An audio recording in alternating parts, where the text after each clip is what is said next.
Hi friends, please subscribe చేయండి friends, please subscribe. Okay friends, Bigg Boss 9 grand ఫినాలేకి మరో 2 వారాలు మాత్రమే సమయం ఉంది. ఇక తాజాగా 13వ వారం నామినేషన్ ప్రక్రియ మామూలుగా జరగలేదు, ఒక రేంజ్లో జరిగింది.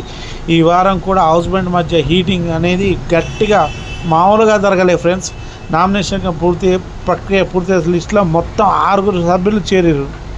కెప్టెన్ కళ్యాణ్కి ఎలాగో ఇమ్యూనిటీ ఉంది కాబట్టి కళ్యాణ్ కాకుండా ఈ వారం నామినేషన్ నుంచి తప్పించుకుంది ఎవరు అనేది చూద్దాం.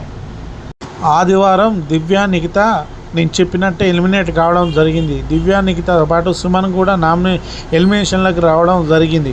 అయితే సుమన్ సేఫ్గా, దివ్య ఎలిమినేట్ కావడం జరిగింది. ఇక తాజాగా 13వ వారం నామినేషన్ ప్రక్రియ హౌస్లో పూర్తయింది. ఈసారి షుగర్తో చేసిన సీసాని తల మీద కొట్టి నామినేట్ చేయాలని బిగ్ బాస్ చెప్పడం జరిగింది. ఈ వారం కూడా హౌస్మేట్ మధ్య గట్టిగానే గొడవ జరిగింది. రీతు చౌదరి, డీమాన్ పవన్ ఇద్దరిని ఇమానియల్ నామినేట్ చేశాడు. అలానే భరణి, సంజన, డీమాన్ పవన్ ఇద్దరిని నామినేట్ చేశాడు. అలాగే రీతు చౌదరి ఏమో సుమన్ శెట్టిని నామినేట్ చేసింది. ఇలా మొత్తానికి నామినేషన్ ప్రక్రియ పూర్తయ్యేసరికి మొత్తం 6 లిస్టులో చేరారు. డీమాన్ పవన్ 1, రీతు చౌదరి 2, సుమన్ శెట్టి 3, తనుజ 4, భరణి 5, సంజన 6. అయితే ఇందులో భరణి ముందు నామినేషన్లు లేడని సమాచారం. అయితే కళ్యాణ్ని ఒకరిని సేవ్ చేసి నామినేషన్లు లేని మరొకరిని స్వాప్ చేసే పవర్ ఇచ్చినట్టు అర్థమైంది. దీంతో కళ్యాణ్ ఇమానియల్ని సేవ్ చేసి ఆ ప్లేస్లో భరణి నామినేట్ చేసినట్టు అర్థమవుతుంది. అలా ఇమానియల్ ఈ వారం నామినేషన్ నుంచి సేవ్ కావడం జరిగింది. పాపం భరణి గారు ఈ వారం నామినేషన్లోకి రావడం జరిగింది. అయితే ఈ వారం నామినేషన్స్ లిస్ట్ గమనిస్తే రీతు చౌదరి, సుమన్ శెట్టి ఇద్దరు డేంజర్ జోన్లో ఉండే ఛాన్స్ ఎక్కువగా కనిపిస్తుంది. ఎందుకంటే గత వారం నుంచి సంజన గ్రాఫ్ బాగా పెరిగింది.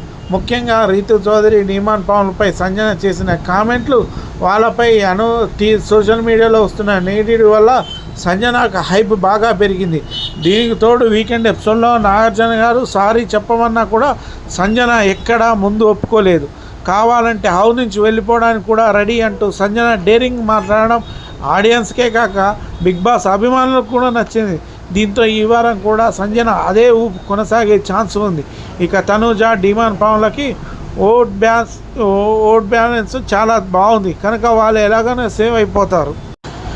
ఇక భరణి కూడా, ఆయన కూడా ఓట్ బ్యాలెన్స్, మెగా ఫ్యాన్స్ అభిమానుల ఓట్ బ్యాలెన్స్ కొద్దిగా పడుతున్నట్టుంది. కాబట్టి ఆయన కూడా మ్యాక్సిమం ఈ వారం కూడా ఆయన కూడా సేవ్ అయ్యే అవకాశాలు భరణి గారు ఎక్కువగా ఉంది. మరొక కీలకమైన వారంలో భరణి ఆట ఎలా ఉంటుంది దానిపై ఓటింగ్ ఉండే ఛాన్స్ కూడా ఉంది. అయితే భరణి గారు మొత్తానికి డీమాన్ పవన్ కళ్ళు తెరిపించడానికి చాలా ప్రయత్నాలే చేశాడు. డీమాన్ పవన్ రాసి పెట్టుకోండి, ఈ వారం టికెట్ ఫినాలి కొట్టేది నేనే అంటూ నామినేషన్లో ఛాలెంజ్ చేయడం జరిగింది డీమాన్ పవన్. అది అవ్వదమ్మా అనేటట్టుగా హౌస్లో ఉన్న వాళ్ళంతా ఒక నవ్వు నవ్వారు. ఎందుకంటే రీతు చౌదరి ఉండగా డీమాన్ పవన్ ఎప్పుడు డమాల్ అవుతూ ఉంటాడు తప్పితే తన ఆట ఆడలేడు. కాబట్టి వాళ్ళంతా దగ్గర నుంచి చూస్తున్నారు. కాబట్టి బుడ్డోడు ఛాలెంజ్ అయితే చేశాడు కానీ అంతా ఇతని చేతిలో లేదు. మొత్తానికి రీతు చౌదరి అతన్ని తిప్పాలి. ఆమె ఆడమంటే ఆడతాడు, వద్దంటే మానేస్తాడు. అయితే కనీసం ఈ 13వ వారంలో అయినా తన కోసం తాను ఆడుతానని డిమాండ్ పవన్ కోరిక తీరి టికెట్ ఫినాల్ కొట్టాలని కోరుకుందాం. ఈ వారం సీసా నామినేషన్ అంటే ఎవరినైతే నామినేట్ చేయాలనుకుంటున్నారో వాళ్ళ తలపై సీసాను పగలగొట్టి నామినేట్ చేయాలి. ఇమానియల్ అయితే ప్రేమ జంట రీతు చౌదరిని డీమాన్ పవన్ జంటగా నామినేట్ చేశాడు. దీంతో వీళ్ళ మధ్య గట్టిగా డిస్కషన్ చేసి ఇక్కడ మాట మాట్లాడతావు, అక్కడ ఒక మాట మాట్లాడతావు అని ఇమానియల్ ఉద్దేశించి రీతు చౌదరి, దాంతో అతనికి మండింది. ఇదే వద్దని చెప్తుంటా, ఇక్కడో మాట అక్కడో మాట కాదు, అసలు నీకు మాటే ఇవ్వలేదని చెప్పాడు ఇమానియల్. ఆ తర్వాత భరణి ఉతుకుడు స్టార్ట్ చేశాడు. ముందుగా సంజయ్ నామినేట్ చేశాడు. నా మెడిసిన్ దాచేసి నాపైనే కామెడీ చేస్తావా అని అసలు నేను ఊహించలేదు, అది ఫన్ కాదు, ఇక నుంచైనా కామెడీ ఆపనంటూ సంజనాన్ని గట్టిగా అరిచాడు. ఆ తర్వాత సుమన్ శెట్టి నామినేషన్లో మొత్తుకోవడం జరిగింది. డీమాన్ రీతులకు చుక్కలు చూపించాడు. అన్నమాట అనలేదన్నా, తాను అన్నని మాటని అన్నానని చెప్పిన సుమన్ అసలు సహించాడు. అయితే మాట అనేసి ప్లేట్ తిప్పేసిన డీమాన్ చౌదరి ఈ భాగవతం మరోసారి బయటపెట్టాడు.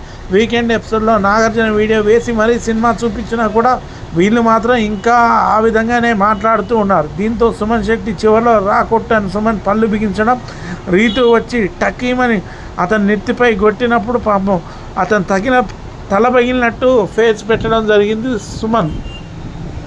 నిన్నేదైతే రీతు వెనక్కి లాగుతుందో దాన్ని తీసి పక్కన పెట్టని డెమాన్ని అదిరిపోయే పంచిచ్చాడు భరణి. ఎప్పుడైతే మనం మెంటల్గా ఫోకస్గా ఉండలేమో ఫిజికల్గా కూడా ఉండలేం అని అన్నాడు భరణి. దాంతో డిమాండ్ పవన్, నేను ప్రతి ఒక్కరికి ఛాలెంజ్ చేసి చెప్తున్నా, ఈ వారం టికెట్ పినాలి కొట్టేది నేనే, మాస్క్ మై వర్క్ అంటూ ఒక రేంజ్లో ఛాలెంజ్ చేశాడు డిమాండ్ పవన్.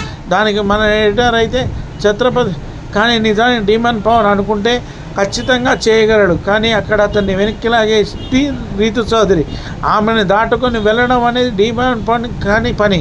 పైగా టికెట్ పినాలి అనేది ఎలా ఉంటుందో, టాస్కులు ఏం పెడతారో, గ్రూప్ గేమ్ సింగిల్ గేమా సపోర్టింగ్ టాస్కా తెలియదు.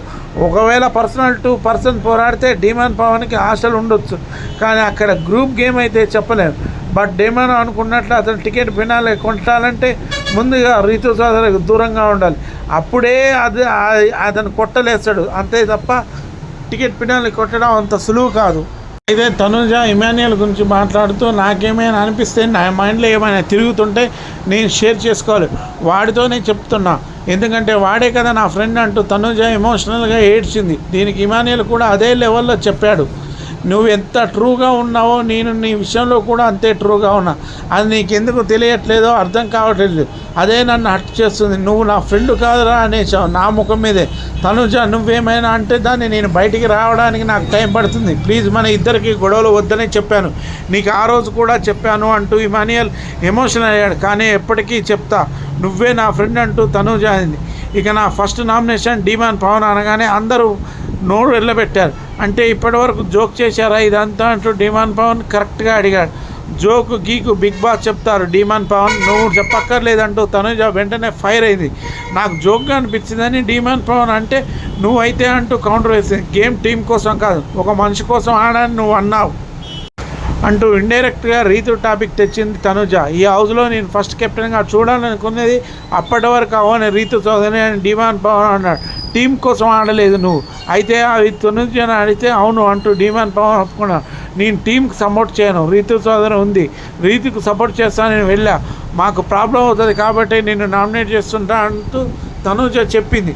దీనికి రీతు చౌదరి మధ్యలో మాట్లాడింది, మరి దొంగల టాస్కుల వాడు వేరుగా ఉన్నాడు, అప్పుడు నాకేమైనా డబ్బులు ఇచ్చాడా, నా కోసం వాళ్ళు చేశారా వీళ్ళు చేశారా అంటే ఏం అడగకుండా ఉన్నావా అక్కడ అంటూ తనుజపై ఫైర్ అయింది రీతు చౌదరి.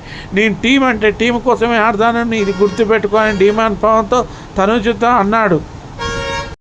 మరోవైపు రీతు చౌదరి మళ్ళీ సంజనని నామినేట్ చేసి చిరాకు తెప్పించింది. సంజన గారు, నేను గిల్లాను, నన్ను గిలితే 100 సార్లు గిలుతాను అంటున్నారు మీరు అని రీతు చౌదరిని మొదలుపెట్టింది. దీంతో నీకు నాకు ఈ గేమ్ ముందు పరిచయం ఉందా, నాకు నీకేమైనా వంశవృక్షం గొడవలు ఉన్నాయా అంటూ సంజన అడిగింది. నేను మాట్లాడింది మీ గేమ్ గురించి, ఫిజికల్గా ఏమైనా అన్నానా మిమ్మల్ని అని రీతు చౌదరికి రెచ్చగొట్టింది. ఇంకేమైనా ఉందా, ఈ పాత పాయింట్లే మాట్లాడేస్తావా, ఏమైనా కొత్తగా ఉందో చెప్పు, ఇది బిగ్ ఫుల్ స్టాప్ అనుకుంటున్నా అంటూ సంజన పెద్దగా ఫైర్ అవ్వకుండానే ఆ టాపిక్ కట్ చేసింది. మొత్తానికి ఈ వారం 6 నామినేషన్స్ ప్రక్రియకు రావడం జరిగింది. దీంట్లో ఎవరు ఓటింగ్ ఏ విధంగా జరుగుతుందనేది నేను రేపు మార్నింగ్ చెప్తా. ఓటింగ్ ఒక్కొక్కరికి ఎంత శాతం ఓటింగ్ నమోదవుతుంది, ఎవరు లీస్ట్లో ఉన్నారో, ఎవరు ఫస్ట్ స్థానంలో ఉన్నారని చెప్తా. ఎందుకంటే కళ్యాణ్ ఈ వీక్ ఎట్లయినా ఆయన నామినేషన్స్లో లేడు కాబట్టి, ఆయనకి ఇమ్యూనిటీ లభించింది కాబట్టి ఆయన సేవ్ అయినట్టే. ఖచ్చితంగా ఈ వారం తనుజ టాప్ 1లో ఉంటుంది. ఇమాన్యుయల్కి ఎంత శాతం ఓట్లు వస్తున్నాయి, మిగతా ఇంటి సభ్యులకి ఏ విధంగా ఎంత శాతం ఓట్లు వస్తున్నాయని మీకు ఖచ్చితంగా చెప్తాం ఫ్రెండ్స్. మీరు ఖచ్చితంగా నా వీడియో చూసి లైక్ చేసి సబ్స్క్రైబ్ చేయండి, ప్లీజ్ సబ్స్క్రైబ్ ఫ్రెండ్స్.